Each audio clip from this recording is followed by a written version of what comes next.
It's a regular refrain from me that strategy games just don't mesh well with my format.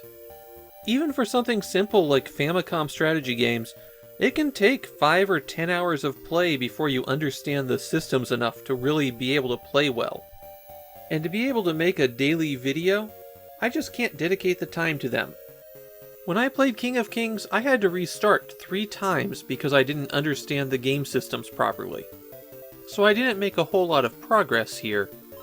But I actually want to get back to King of Kings and play it some more because from what little I did play, it was pretty good. King of Kings is Namco's entry into the style of strategy games where you buy units and then throw them at each other while taking over towns. But unlike Nintendo's Famicom Wars, and both Tech's Daisen Ryaku, King of Kings takes the concept and gives it a fantasy theme. Also, instead of just having players select a map, King of Kings has a campaign. A 12-battle-long affair where you're trying to take down Lucifer. There aren't any story scenes though, just the battles. You can save your progress in the campaign to 4 different save slots. The goal in every scenario is to defeat all of the other kings on the map. Initially it'll just be 1, but eventually you'll be facing down as many as 3. You can also play King of Kings multiplayer with up to 3 other players. On your turn you get money for every town and castle that you control. Then, if the king is in the castle, he can summon additional troops. You can hire human troops, or you can summon magical troops. Human troops are important because the fighters are the only unit besides the king that can capture cities. But the human troops are much weaker than the magical troops. What troops you can hire depends on the scenario. The first scenario restricts you to just fighters for the humans, and goblins, harpies, and elves for the magical creatures. The fighters are very slow and very weak, and they were the source of my first learning hurdle. Because the manual had a separate section for magic, I thought that the option for magic that came up when I hit the A button on the king in his castle was to do things like resupply troops. It's actually how you summon the magical creatures.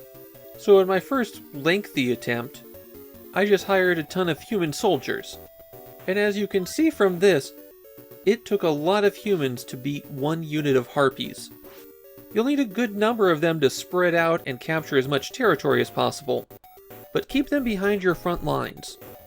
Among the magical creatures you have in that first scenario, there's a rock, paper, scissors kind of relationship. Harpies easily beat goblins, elves beat harpies, and goblins beat elves. Terrain plays a factor, particularly for defense, and attackers have an advantage because they strike first and can weaken their opposing unit. Goblins aren't anything special as a force. They just have better movement and attack than the regular fighters.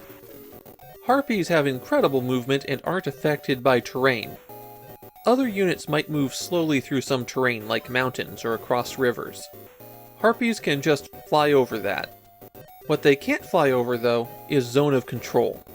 All units control an area orthogonal to them, so enemy forces can't just walk past them. You can still attack diagonally too. Elves have bows, but they can still only attack things right next to them. There's one more unit that was available to me, the king. Instead of sitting back in his castle and recruiting troops, the king can go out to fight. This is a bad idea. Recruiting troops is a way more valuable use of the king, and you can only do that while the king is in a castle. Something else to be aware of about the troops, they have a certain amount of supplies that get used up as they move around or do things. Your forces can recover and resupply just by going to a town you control. So if you have an army that's knocked down to just 1 person, send them to town to rest and recover. If they're really badly hurt, or if they're way down on supplies, it might take them a few turns to fully recover. Units level up after a few fights, but I didn't see a lot of difference between a level 1 and a level 3 unit. Hitting start brings up options for maps. One of the things that bothered me the most in King of Kings is the chunky scrolling, and the maps are a good way to not have to deal with that. Pressing select brings up this menu, which has a lot of the special features. You can view your unit statistics, check out how everyone's doing, and see the current scores. Here's the most important option on this menu. It's how you end your turn and pass over to the other players. Watch out for this one, though. It's surrender. It's there so if you're playing 3 or more players and someone has to leave, then the game still isn't over. My third and final attempt to play King of Kings was only about 20 minutes long. I made it to turn 5. I think that tells you that King of Kings plays pretty snappily. It reminds me a lot of some of Namco's other strategy games that they've published, taking a big strategy game and scaling it down to something that plays well on the Famicom. On that final attempt, I also managed to break the enemy's formation, and I suspect that might be a bigger problem here. The AI seemed to rely on overwhelming force rather than strategy. It wasn't sending out mixed arms units and then trying to hit your weak points, and it had a bad tendency to leave itself extremely vulnerable. Also, it calculates out a move, then tries to go there, and if there's already another unit at that spot, it calculates a different move. Why not check to see if your destination square is occupied before trying the move? And I suspect that some of its bad moves were a result of not considering the player's zone of control. But maybe I was playing against the dum-dum AI because it was Scenario 1. I found King of Kings to be pretty interesting, and apparently it's got a pretty good reputation in Japan as well. There were multiple sources that I found that called it a masterpiece. King of Kings was one of the games that Namco selected for a PS1 remake. You can find it on the Namco Anthology 2. That version adds new units and a longer story mode. I think King of Kings might be my favorite build an army, go out and fight a battle strategy game so far on the Famicom.